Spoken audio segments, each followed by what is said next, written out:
other kinds of like things did you learn while you're working in that organization that you could speak of about like the culture and how that relates to maybe a job you might want to go into someday? Work environment. I learned that teachers kind of stick together. Like they talk a lot more than you think they talk.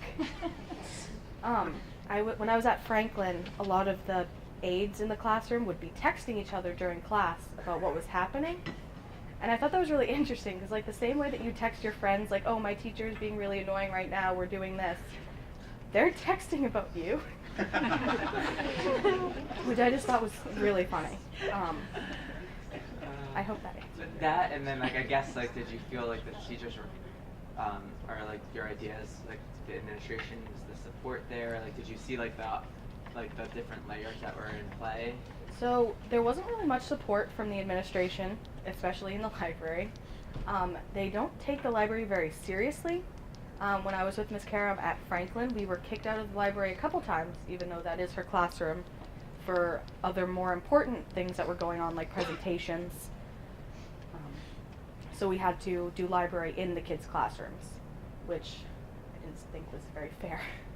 It is her classroom. Thanks. Yes. Would you mind telling me a little bit more about your teaching experience and like do you feel comfortable teaching younger people, articulating with younger people? If you had to teach or if you did go into teaching, did teaching, was it uncomfortable at all for you? It wasn't very uncomfortable. I'm definitely more comfortable teaching younger kids. I read the kindergartners a book one day, and they said I was perfect and amazing, and they loved it. They wanted an encore, whereas you guys are kind of just staring at me with blank faces.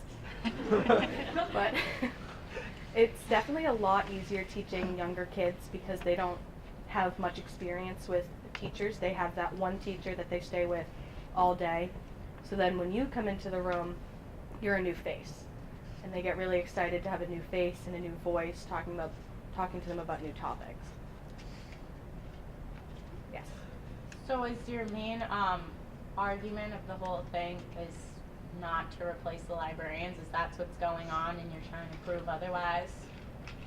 I'm sorry? Like, are they trying to get rid of librarians in schools, or what is, like, your opinion? That is something that's happening. I forget what school it was, but it was a private school that they were trying to get rid of the librarian there and just have it open to students, which wouldn't be very productive. It's also there's a lot of talk about getting rid of people.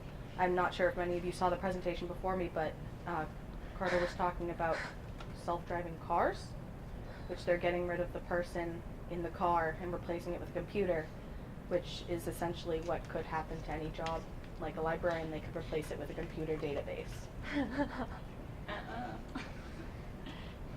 Yes. Really appreciate your presentation, Marisa. My question is, did you get a sense, like, I'm kind of always interested in the whole ebook phenomenon versus just hard books to hold, and I know at those low, the younger kid levels is nothing like, I mean, have you experienced any pushing down of the technology, like an ebook to that level of kid? Because I know a lot of kids probably have iPads at home that they might fool around with. Did you see any of that or experience any of the children with those kind of books? I mean, ebooks, I guess? No, I didn't see many ebooks. There were a lot of kids that weren't allowed to use technology at home, which I thought was very surprising. So they were very excited to come into the library and just take all the books that they don't really get to see media at home. So when they got to bring it home, they got really excited about it. But I think definitely ebooks are more of a teenage to adult sort of thing. That would be. Because I'm not necessarily getting a sense of how many even teenagers, because a lot of our ebooks, you're not really seeing a ton of kids take, kind of download ebooks and read them that way. So I'm just curious if it's starting maybe, but it sounds like they still love the hard. Yeah. Yeah. They definitely like to look at the pictures and have the hard copy in hand. Yeah. Yes. Having worked now with elementary school kids and as a slacker, you've been, spending your entire career with students at the high school level. What's your take on maybe why, like, there's a perception that reading is dying?